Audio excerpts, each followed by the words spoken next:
yes, I have finally dyed my hair. Who would have thought? It took a while, but the hair is back. It's looking fab as usual. Look at it. It is beauty, it is grace. It sure as hell will slap you in the face. Anyway, so now that I've got my precious, beautiful blue hair back, just redyed it yesterday, so it's all brand new and beautiful and I love it. We can get into Halloween.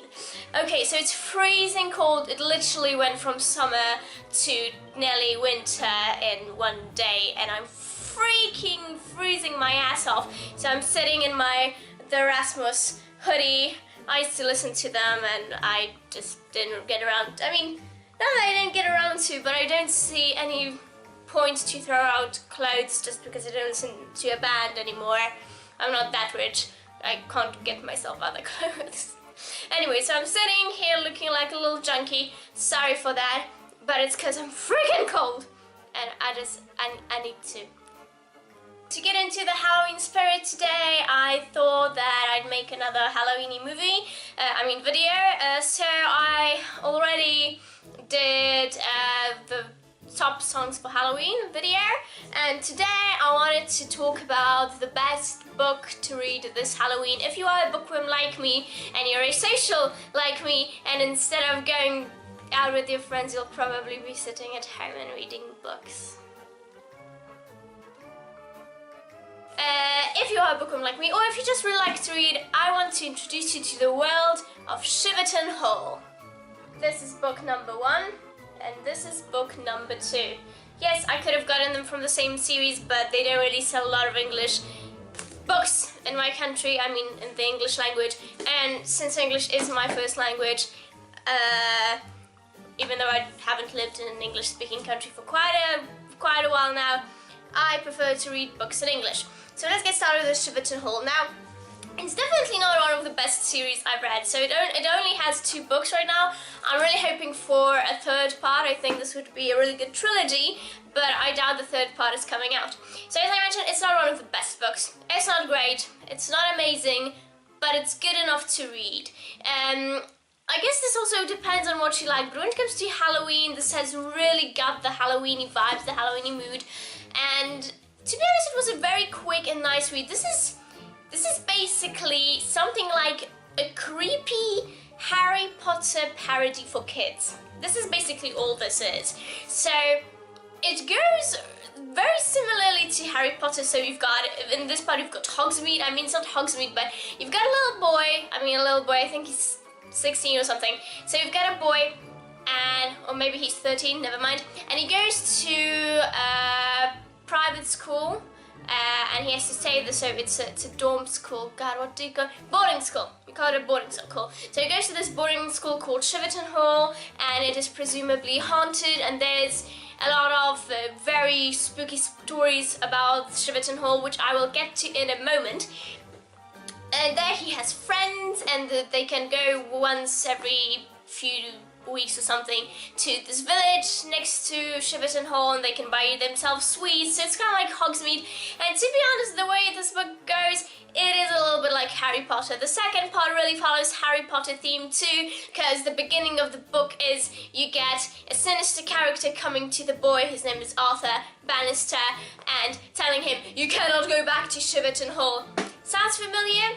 Darby from the Chamber of Secrets? Yeah, exactly. So these 2 books do follow very similar plot line to Harry Potter, but they are much more creepy, much more spooky, no magic, and they're kind of, it's like a creepy story for kids. What this reminded me a lot of is Goosebumps.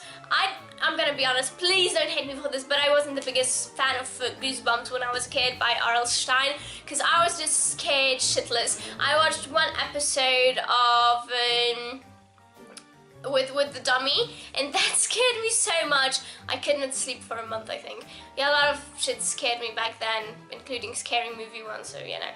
But I watched a couple more episodes, like the vampire, the one with the clowns, where it turns out that the clowns are really humanoids and they're like alien species or something, never mind. So this kind of reminded me of something between Harry Potter and Goosebumps for some reason. But the books are very entertaining.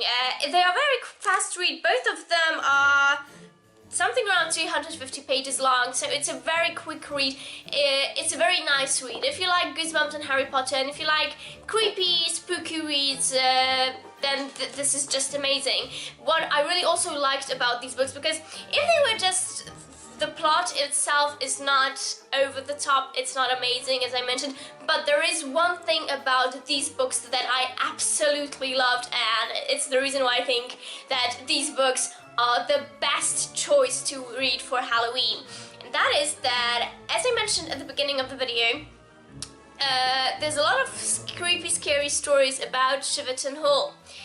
And all of these creepy, scary stories are included in the books. So you get a chapter or 2 chapters, and after that you have a chapter that has nothing to do with the plot. It tells one of the creepy, spooky stories about Shiverton Hall. So the first one has creepy, spooky stories about Shiverton Hall. So they're all connected to the manor in which the boarding school is. And the second book has creepy stories connected to creatures that lived in the Hogsmeade place next to Shiverton Hall, but the spooky stories are amazing. They didn't really scare me that much, as I mentioned. I think this is more for kids, supposed to be more for kids, so you know, they didn't scare an adult. I don't want to be an adult. There was one that scared me shitless too. It's not like I couldn't sleep after it, it didn't scare me like that, but when I read it I was super creeped out, and it was the story, the second part, and it was the story of Skinless Tom, I think. God, I find it. Yeah, Skinless Tom. God, where was it? Where the fuck was that? Yeah, Skinless Tom. So that was amazing. It was spooky and creepy. So I really enjoyed the short stories and the creepy short stories in these books. If it was just for the plot, as I mentioned, not a whole lot of great things going on, I would probably not recommend it, but I think these books are worth a read just for those spooky, creepy stories inside, because they are so amazing.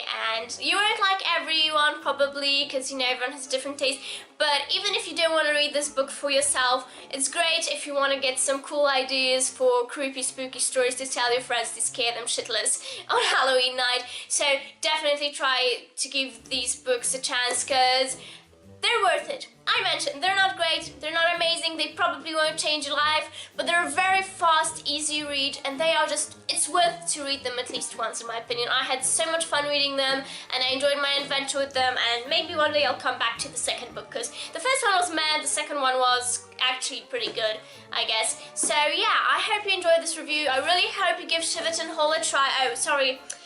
The author is Emerald Fennell. How could I have not told you the author? What is wrong with me?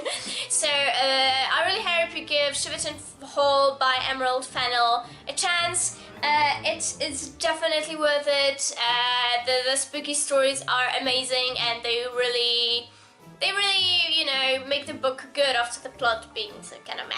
So yeah, give them a chance if you do, or if you already have read them. Tell me in the comments below what's your opinion on these books, because I would love to know. Also, like, subscribe to my potato face that looks surprisingly nice today with all the blue hair. Oh yeah.